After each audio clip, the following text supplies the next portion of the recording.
me telling you the story behind why I started and how I started is going to be quite enlightening for someone. If you are watching this right now and you're natural, or you've just taken your first cycle, or you're on the fence about taking something, this video could very well be your reasoning why you want to take something, or the exact reason why you shouldn't, because I personally would highly recommend trying to stay natural for as long as possible. It is important, and you owe it to yourself and your own genetic capabilities to stay natural for as long as possible. You have no idea what your genetic capacity is. You may look in the mirror right now and you may think you have the worst genetics in the world, and I'm going to tell you something.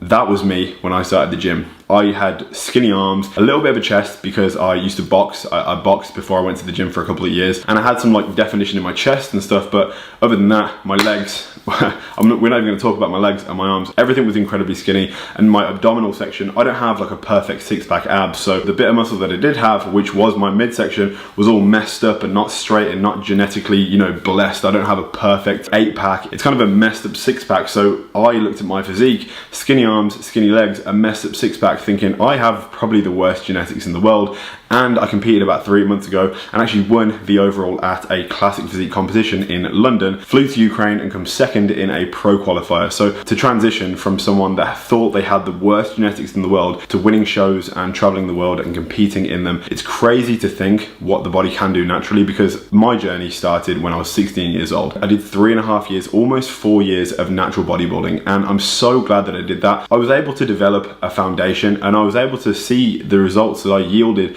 from those 3.5 years. And I was actually quite happy that when I started the gym, I wanted to compete. That was the first goal, and that was the only goal that I had. Not only in school did I used to look up to the people that were in years above me when their shirts would fit tight. The people in college, well, what we called sixth form in my school, wearing their own clothes. We all had to wear uniform in the lower years, and they looked so good in the shirts and the blazers, and the, you know, the shoulders were wider than their waist, and I just wanted to look like that. And actually told my math teacher when I was in year 9, I said, "Sir, you know, one day my shirt is going to fit me like those guys." And he kind of laughed because I was so skinny. He never actually said it because he wasn't a dick. He's actually a really nice guy, but he laughed because I was so far away from that. And I understood, but I knew in my heart that, you know, one day I wanted to be those guys that filled out those shirts. And when I started the gym, focus shifted a little bit. I didn't just want to be one of the guys that filled out his shirt nicely. I wanted to step on stage and present a respectable physique, because the guys that I sought motivation from when I went on Instagram and YouTube and all these magazine pictures, it was the guys on stage that I looked up to, and that was inevitably what I wanted to become. If it wasn't for my 3.5 years of natural bodybuilding, I would have never seen my genetic potential, because I was actually quite happy with the progress I made. I got called out for being unnatural so many times from when I started YouTube at 18.5 years old to my first year on YouTube. I was called unnatural more times than I can count, because people didn't really understand like how I was able to progress or have the physique I have. And bear in mind, 5 years later,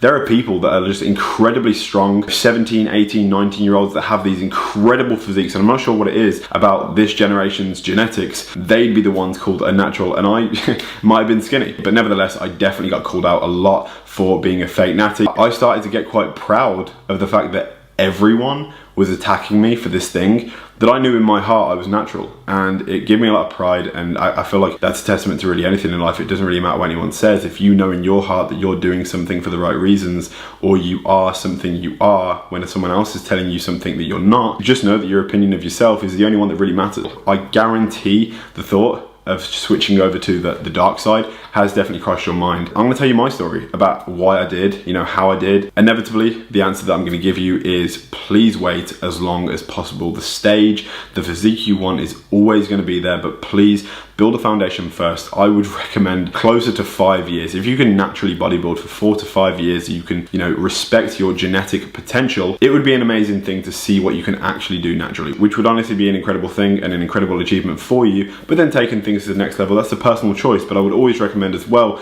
is go see a doctor, get your blood work done, because you never know, but you may have a genetic disposition that may render you so much more susceptible to side effects that may render you so much more susceptible to side effects than just the average person. I'm very lucky because I don't really receive any side effects at all. Some of the most obvious side effects are, you know, acne, red skin. Your skin can go really red and purpley. I've never really had that too. Aggression and, you know, your temperament changing is a very obvious one too. You want to yield the results of bigger muscles and a leaner physique, but you are changing the perfect harmony that is your hormones and the way evolution has built you into this like perfect being. You're trying to change that. You're trying to alter that that to look better or to feel more confident, but you are actually destroying the chemistry within your body. And the body will act out and the body will change, and you may change in ways you don't want to change. But right now I'm going to tell you how it all started. So I went to a coach when I was 18 and a half years old, a guy called Brett, and I said, you know, man, I really want to compete. He was a coach that was a friend of someone that went to my gym that I trained at when I was that young. I really want to do a bodybuilding competition. Can you help me do that? And he came to me and he saw my physique. I took my clothes off and I did some poses, and he actually told me no. He told me I was actually too small and to go away for a year, to come back to really try and pack on some more muscle, which I had a lot of respect for, to be honest, because for a coach to not want to take my money and to actually, tell me to come back in a year after like developing more of a physique because he actually wanted me to do well in the show, I have a lot of respect for someone like that. It's really, really honorable, and there's not a lot of coaches like that these days because every coach just wants to make as much money as possible from their online business. People just care about money more than people's health, and it's a shame to see, but there are some good coaches out there. They're just a bit harder to find. I went away for a year and I came back when I was 19 and a half, as he said, and I said, Brett, I really wanted to do a show. And he said, you know what, you're ready, but are you natural? And he actually thought that I was taking something. He was like, have you really never taken anything? And I said, no, I'm dead natural. I actually started to list off all these things that I thought would render me unnatural. Like I drink protein shakes, I've taken creatine, I've definitely drank BCAAs a few times, but obviously I didn't know any better at this time. I had done no research into any of this stuff, and I was actually quite nervous. When he started to speak about anabolics, I actually started to get cold sweats, started to shake a little bit, and I was like, oh my God, this is so serious. Like bodybuilding, becoming unnatural, is this time about to come? Are all these accusations that people have accused me of for all these years about to come true? Am I about to be unnatural? He basically said, if you want to compete and you want to win this show, there is a good chance you're going to be against people that are unnatural. And if you want to win, you're probably going to have to take something. I went away for a week and I really thought hard and long about whether I wanted to do this. And I was kind of just more excited about how my body could transform rather than thinking about the side effects at the time. So I obviously just went ahead and I was like, you know what? Let's do it. We're gonna do this. I'm gonna get shredded. I'm gonna get massive. I'm gonna be a humongous bodybuilder. I'm about to transform like Optimus Prime. And obviously, I quickly learned that that wasn't the case because it's not a magic trick. Like you can't just take something and expect to be big Ramy at the end of it in 3 months to have these bulging quads. You just don't know when you start though. I got the stuff from a local guy at a different gym. He was a friend of a friend, and I trusted what he said. He said it was pharmaceutical grade stuff, and as far as I know, it was actually very good quality stuff because the substance did what it did. I didn't really receive any side effects. There was never any swelling or red marks or anything. I had quite a good experience and quite a good transition from being natty to unnatty. So I'm gonna guess it was some pretty good stuff. It's like Russian roulette. You don't know if you're compatible. You don't know who you're getting it off. It could be the most trusted seller and they're gonna tell you it's pharmaceutical grade as the reason they're selling it to you for more money. Please do not take information that you learn from YouTube videos, from just a random dude in the gym that's telling you what to take, when to take it, because you need someone to ask questions to. If you do something and you feel a certain kind of way and you get all these worries and all these nerves start to arise and you just want to ask a question, the only person you can really ask is your coach and someone that has your best interest at heart. The random dude at the gym, when you're having a bit of a panic attack or you had a bad injection, isn't going to really give a shit because he probably didn't even know that you was going to take his advice so lightly. I don't think it's worth the potential detrimental health effects it could have on you in the long term just to have some big biceps, bro. Like, you gotta set your priorities straight. If you want to do it as a career, if you want to do it to potentially create a source of income, you want to compete in bodybuilding shows, and there is an actual decent reason behind it, then go for it, make your own bed and lie in it because it is going to be a big decision. When I told my family, this was a scary thing for me because when I started the gym, my mom actually told me that if I ever took anything, she'd break my legs.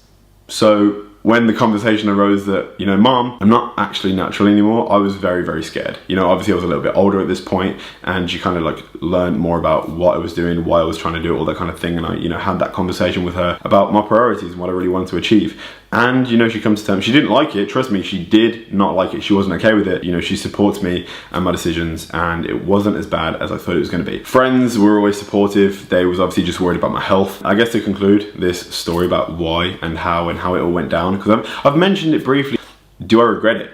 Do I wish that I didn't? And I'm lucky that I've had a pleasant experience, and I'm lucky that I haven't had any side effects, and I'm lucky that my body has responded the way it has, and I've been able to develop a physique that is, good enough to win a show. So with my experience being pretty pleasant, I don't regret it. I do understand that I'm going to have to be on something for the rest of my life, and that's a lot to think about. But I also understand that at the age of 30, 40, 50, a lot of men do actually start taking TRT just to feel like more of a man. So I feel like it's just a slap of reality, a bit of sense of, you know, to be honest, mate, you were probably going to do this anyway.